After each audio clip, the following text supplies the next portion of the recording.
Hello friends, welcome back to my channel commerce flex. Guys, last classes में हमने क्या करा है, गुडविल के वैल्यूएशन के तीनों मेथड को डिस्कस। अब हम आज क्या करेंगे, आज हम एक प्रैक्टिकल क्वेश्चन करेंगे जिसमें जो तीनों मेथड है ना गुडविल के, वो कवर अप हो जाएंगे। तो आपको इजीली समझ आ जाएगा, क्योंकि थ्योरेटिकली हमें जितनी चीजें समझ नहीं आती है, प्रैक्टिकली हमें चीजें जल्दी समझ आती है। तो गाइस, आज स्टार्ट करते हैं। आज हम एक इलस्ट्रेशन करेंगे जो कि कंप्लीट इलस्ट्रेशन है। किस पे बेस्ड है? गुडविल के कैलकुलेशन पे। तो स्टार्ट करते हैं आज का lecture. From the following information calculate value of goodwill of messrs Sharma and Gupta. ठीक है, हमें फर्म का नाम दिया है क्या? शर्मा एंड गुप्ता। इसकी इंफॉर्मेशन हमें यहाँ गिवन है। इसकी बेसिस पे हमें क्या करना है, गुडविल कैलकुलेट करना है। At 3 years purchase of average profit, at 3 years purchase of super profit, on the basis of capitalisation of super profit, on the basis of capitalisation of average profit. ये तीनों method हो गए ना। First method ये वाला, second ये, और third के ये दोनों पार्ट इसमें थर्ड के भी इंक्लूड है। अब इंफॉर्मेशन क्या दी है वो देखते हैं। First is average capital employed in the business is 7 lakh. Net trading results of the firm for the past year profit 2007 1,47,600, loss 2008। देखो 2007 में हमें प्रॉफिट कितने का दिया है, 1,47,600 का। फिर सेकेंड में हमें लॉस कितने का है, 1,48,100 का। फिर 2009 में हमें प्रॉफिट कितने का गिवन है, 4,48,700 का। फिर सी क्या है, rate of interest expected from a capital having regard to the risk involve is 18%। इसमें हमें क्या दिया है, इंटरेस्ट जो है कैपिटल पे रिस्क इन्वॉल्व वो कितना है, 18%। इसको हम क्या बोल सकते हैं, क्या है, नॉर्मल रेट ऑफ रिटर्न। जो हम फॉर्मूला में यूज करते हैं ना, ये 18% क्या है, नॉर्मल रेट ऑफ रिटर्न ही है। फिर नेक्स्ट है, remuneration of each partner for his services is 500 per month. इसमें रेम्यूनरेशन भी दिया है। फिर एसेट्स एक्सक्लूडिंग गुडविल कितने हैं, 7,54,762, और लाइबिलिटीज कितनी है, 31,329। इतनी की हमें लाइबिलिटीज दिया। अब हम स्टार्ट करते हैं हमारा जो क्वेश्चन है, इसका solution. I think okay, let's start.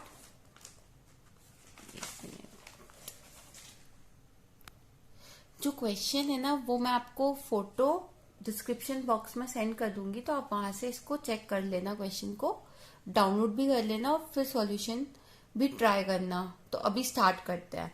सबसे पहले हमें क्या कैलकुलेट करना है, सबसे पहला हमारा जो केस है वो क्या है, calculation of goodwill at 3 years purchase of average profit. मतलब 3 साल के एवरेज प्रॉफिट के, मतलब 3 years के या एवरेज प्रॉफिट जो हमें निकालना है ना 3 साल का, उसके बेस पे परचेज कितने लेनी है, 3 साल। परचेज जो गुडविल है वो 3 years की है। तो पहले हम सबसे पहले क्या करेंगे इस क्वेश्चन में, गुडविल एवरेज प्रॉफिट कैलकुलेट करेंगे। अब एवरेज प्रॉफिट कैसे कैलकुलेट करना है, हमें 2007 का प्रॉफिट कितना गिवन है, 1,47,600। इसमें हम ऐड करेंगे, सेकेंड ईयर में तो हमें क्या था, लॉस था तो हम इसे क्या करेंगे, माइनस कितना करेंगे, 1,48,100। ओके। फिर थर्ड ईयर में हमें फिर से क्या था, प्रॉफिट कितने का था, 4,48,700। ओके, आई होप आपको दिख रहा हो। फिर हम इसे डिवाइड कितने से करेंगे, कितने साल का हमें एवरेज निकालना है, 3 साल का, क्योंकि हमें 3 साल का प्रॉफिट दिया है। तो हमने इसको 3 से डिवाइड किया। तो हमारा जो टोटल आया, इसको ऐड करने के बाद इसमें से इसको डिडक्ट करेंगे तो कितना आएगा, 4,48,200 डिवाइडेड बाय 3। तो अमाउंट कितना आया, करो 3 1 जा 3, 3 1 जा 3, 1 3 4 जा 12। तो ऐसे करके हम जब निकालेंगे तो हमारा अमाउंट कितना आ जाएगा, 1,49,400 रुपीज। ये क्या है, हमारा एवरेज प्रॉफिट। अब नेक्स्ट हमें क्या करना है, अभी हमने क्या निकाला, एवरेज प्रॉफिट। अब हमें एवरेज प्रॉफिट फॉर गुडविल निकालना है। अब हम ये क्यों कर रहे हैं, क्योंकि इस क्वेश्चन में एडजस्टमेंट था। कैसा एडजस्टमेंट था, रेम्यूनरेशन ऑफ पार्टनर गिवन थी। तो अब जो रेम्यूनरेशन है पार्टनर की, उसे हम क्या करेंगे, लेस करेंगे, क्योंकि रेम्यूनरेशन से क्या होता है, हमारा प्रॉफिट कम होता है, और इसे हमें रेम्यूनरेशन की वजह से हमारा प्रॉफिट क्या होगा, कम होगा। तो हम इसे एडजस्ट करेंगे, तो इसे हम माइनस करेंगे। तो हमारा एवरेज प्रॉफिट कितना आया था, 1,49,400, और रेम्यूनरेशन कितनी थी, 500 पर मंथ की। तो इसमें से हम डिडक्ट करेंगे 500 इंटू 12 इंटू 2। अब देखो 500 एक मंथ की थी, तो एक साल की करने के लिए इसे 12 से इंटू किया। फिर इंटू 2 क्यों किया, इंटू 2 इसलिए किया क्योंकि हमारे फर्म में कितने पार्टनर्स हैं, 2। अगर 3 होते तो यहाँ पे हम 3 लेते। फिर नेक्स्ट क्या है, जब हमने इसको कैलकुलेट किया तो हमारा आंसर क्या आया, 1,49,400 माइनस 500 इंटू 12 इंटू 2, तो ये आया हमारा 12,000। ठीक है, फिर हमने 1,49,400 में से माइनस किया 12,000 को, तो आया 1,37,400 रुपीज।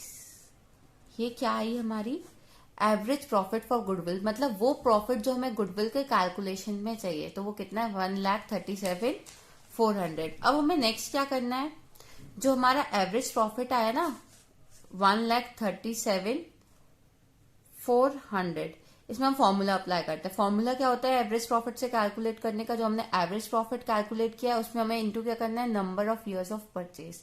तो इंटू करेंगे 3, number of years of purchase कितने थे, 3। तो हमारा आंसर कितना आ गया, कितना आया, 4,03,, ठीक है, 4,12,200। 3 0 0, 3 0 0, 4 3 12, 2 1 carry, 3 7 3 21 22, 2 carry, 3 3 9 और 1 10 और 11, 2 कैरी था ना, 11 तो 1 1 3 1 3 7 4। ओके, तो आया 4,12,200 रुपीज की हमारी गुडविल की वैल्यू आई। ये गुडविल क्या है, गुडविल ऑफ द फर्म। ये था हमारा फर्स्ट केस। अब सेकेंड केस क्या था, हमें गुडविल का कैलकुलेशन किस पे करना था, calculation of goodwill at 3 years purchase of super profit, super profit के बेसिस पे करना है। तो सुपर प्रॉफिट कैलकुलेट करने के लिए हमें सबसे पहले क्या चाहिए होता है, नॉर्मल प्रॉफिट। क्यों चाहिए होता है, क्योंकि हमें सुपर प्रॉफिट का फॉर्मूला क्या होता है, एवरेज प्रॉफिट में से नॉर्मल प्रॉफिट को माइनस करना है। तो एवरेज प्रॉफिट कितना है वो हम पहले निकाल चुके हैं, तो अब हम इसमें क्या निकालेंगे, नॉर्मल प्रॉफिट। अब नॉर्मल प्रॉफिट कैसे निकालेंगे, हमें क्वेश्चन में गिवन है एवरेज कैपिटल एम्प्लॉयड। फर्स्ट देखो क्वेश्चन में हमें गिवन है, क्या गिवन है, सबसे पहला स्टेटमेंट गिवन है average capital employed of the business is 7 lakh, और रेट ऑफ रिटर्न कितना गिवन है, एक सेकेंड दिखा, रेट ऑफ रिटर्न कितना है, 18%। तो अब हम कैपिटल एम्प्लॉयड का फॉर्मूला हमें पता है, एवरेज कैपिटल एम्प्लॉयड कितनी थी, 7 लाख। ठीक है, इसमें हमें इंटू क्या करना है, रेट ऑफ रिटर्न, तो ये कितना था, 18%, तो 18/100। तो हमारा जो अमाउंट आएगा वो कितना आएगा, ₹1,26,000। ये क्या निकल आया, हमारा नॉर्मल प्रॉफिट। अब लास्ट क्वेश्चन में हम क्या निकाल लिया था, हमने अपना एवरेज प्रॉफिट निकाला था, वो कितना था, 1,37,400। अब सुपर प्रॉफिट निकालने के लिए जो हमारा ये एवरेज प्रॉफिट है ना, इसमें से जो हमने नॉर्मल प्रॉफिट कैलकुलेट किया इसे माइनस करेंगे। तो एवरेज प्रॉफिट कितना था हमारा, 1,37,400। इसमें से माइनस करेंगे 1,26,000, तो कितना अमाउंट आया, ₹11,400। अब ये 11,400 क्या हो गया, सुपर प्रॉफिट। अब गुडविल का फॉर्मूला क्या है सुपर प्रॉफिट निकालने के लिए, जो हमने सुपर प्रॉफिट कैलकुलेट किया है उसमें हमें इंटू क्या करना है, number of years of purchase. तो ये होगा 11,400 क्या था, super profit, into number of years of purchase कितना लेना है, 3 years परचेज, तो 3 साल, इंटू 3। तो गुडविल का अमाउंट कितना आ गया, 34,200। ठीक है, अब हम थर्ड केस करेंगे। थर्ड मेथड ही है ये गुडविल का calculation of goodwill under capitalisation of super profit. अब हमें गुडविल का कैलकुलेशन करना है सुपर प्रॉफिट के बेसिस में, और साथ में कौन सा मेथड यूज करना है, कैपिटलाइजेशन वाला। तो इसमें फॉर्मूला क्या होता है गुडविल का, goodwill is equals to super profit into 100 upon normal rate of return. इसमें रेसिप्रोकल करते हैं हम 100 upon normal rate of return वाला। तो जो हमने सुपर प्रॉफिट कैलकुलेट किया था वो कितना था, 11,400। तो हम इसको यहाँ लिखेंगे तो ये आ जाएगा 11,400। फिर नेक्स्ट क्या था, into 100, normal rate of return कितना था हमारा 18%, तो यहाँ पे हम क्या लेंगे 18। तो आंसर कितना आ जाएगा, ₹63,333.33। तो इसको जनरली हम क्या लिखते हैं, 63,333। ये क्या निकला है हमारी गुडविल की वैल्यू। फिर लास्ट मेथड, लास्ट केस भी बोल सकते हैं इसको। तो इसमें हमें क्या करना है, calculation of goodwill under capitalisation of average profit. मतलब एवरेज प्रॉफिट के बेसिस पे हमें कैपिटलाइजेशन का मेथड यूज करके गुडविल की वैल्यू फाइंड आउट करनी है। तो अब हम इसमें क्या निकालेंगे, total capitalize value of the firm. First step क्या करना है, कैपिटलाइज वैल्यू। वो कैसे निकलेगी, जो एवरेज प्रॉफिट निकाला था ना हमने फर्स्ट केस में, उसमें 100 और नॉर्मल रेट ऑफ रिटर्न से डिवाइड करना है। तो एवरेज प्रॉफिट कितना था हमारा, 1,37,400। ठीक है, अब इसमें हमें क्या करना है, into 100, normal rate of return कितना था 18। इससे डिवाइड करेंगे तो हमारा अमाउंट कितना आ जाएगा, ₹7,63,033। ये क्या आ गई हमारी, ये है हमारी total capitalize value of the firm. क्योंकि कैपिटलाइजेशन मेथड है तो कैपिटलाइज वैल्यू निकालनी है सबसे पहले। फिर नेट एसेट्स की वैल्यू क्यों निकालनी है, क्योंकि जो हमारा गुडविल का फॉर्मूला होता है वो क्या होता है, capitalize value minus net assets. तो नेट एसेट्स की वैल्यू क्या होती है, total assets minus outsiders liabilities. अब हमें ये तो पता है टोटल एसेट्स लेना है, पर कौन से, गुडविल को इसमें एक्सक्लूड करना है। तो इसमें टोटल एसेट्स की वैल्यू कितनी आ जाएगी, ₹7,54,762। ये हमारे लास्ट क्वेश्चन में जो एडजस्टमेंट है ना, ये देखो ये रहा क्वेश्चन का एडजस्टमेंट में हम इसमें देखेंगे। इसमें हमें गुडविल की वैल्यू कितनी गिवन है, एक सेकेंड, ये हमें यहाँ पे गिवन है कि ये एसेट्स एक्सक्लूडिंग गुडविल कितने हैं, 7,54,762 और लाइबिलिटीज कितनी है 31,329। तो अब हम क्या करेंगे, हमें क्या निकालना है, नेट एसेट्स की वैल्यू। तो 7,54,762 में से हम लाइबिलिटी को माइनस करेंगे, दैट इज 31,329। ठीक है, अब हम इसे माइनस करेंगे तो 7,54,762 माइनस 31,329, तो अमाउंट कितना आया, ₹7,23,433। इसमें से जब हमने इसको माइनस किया तो ये क्या निकल आई, नेट एसेट्स की वैल्यू। गुडविल क्या की वैल्यू कैसे निकलती है, जो हमारी कैपिटलाइज वैल्यू, मतलब जो हमने ऊपर कैलकुलेट किया है वो कितनी है, 7,63,333। इसमें से माइनस क्या करना है, नेट एसेट्स की वैल्यू, वो कितनी है 7,23,433। जब हमने इसमें से इसको माइनस किया तो हमारी गुडविल की वैल्यू है वो कितनी आई, 39,900। अब देखो हमने ऑलरेडी चारों केसेस डिस्कस किए हैं और हमने इसमें अलग अलग फॉर्मूला अप्लाई किया है। तो हम सब केसेस में देखेंगे कि हमें गुडविल की वैल्यू हर एक केस में डिफरेंट आई है। एवरेज प्रॉफिट के बेस पे कितनी आई थी, 4,12,200। ठीक है, फिर नेक्स्ट जो हमारा केस था वो था सुपर प्रॉफिट, तो उस पर हमारी गुडविल कितनी आई थी, 34,200। फिर नेक्स्ट क्या था, गुडविल कैपिटलाइजेशन मेथड से सुपर प्रॉफिट के, तो उसकी वैल्यू कितनी आई थी, 63,333।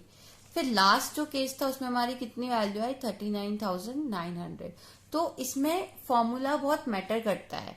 आप ये नहीं कि आप कोई भी फॉर्मूला अप्लाई करोगे आपको आंसर सेम मिलेगा।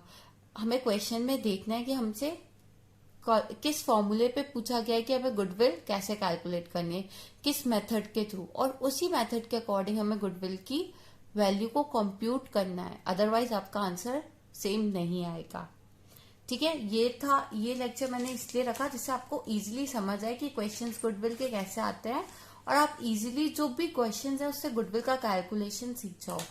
क्योंकि अब हम जब आगे क्वेश्चंस करेंगे ना पार्टनरशिप में, जब हम आगे प्रोसीड करेंगे तो हमें ये जो बेसिक है ये बहुत ज्यादा इंपॉर्टेंट है, क्योंकि हर एक केस में हमें गुडविल का कैलकुलेशन करना होगा।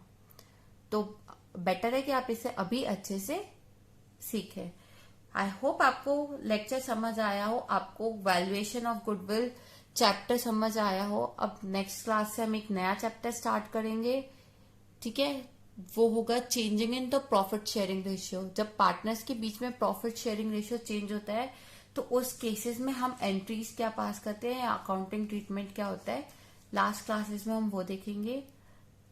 ठीक है, और अगर आपको मेरा वीडियो अच्छा लगा है तो प्लीज मेरे चैनल को लाइक कीजिए, सब्सक्राइब कीजिए, साथ ही अपने फ्रेंड्स के साथ शेयर कीजिए। Thank you very much and stay safe.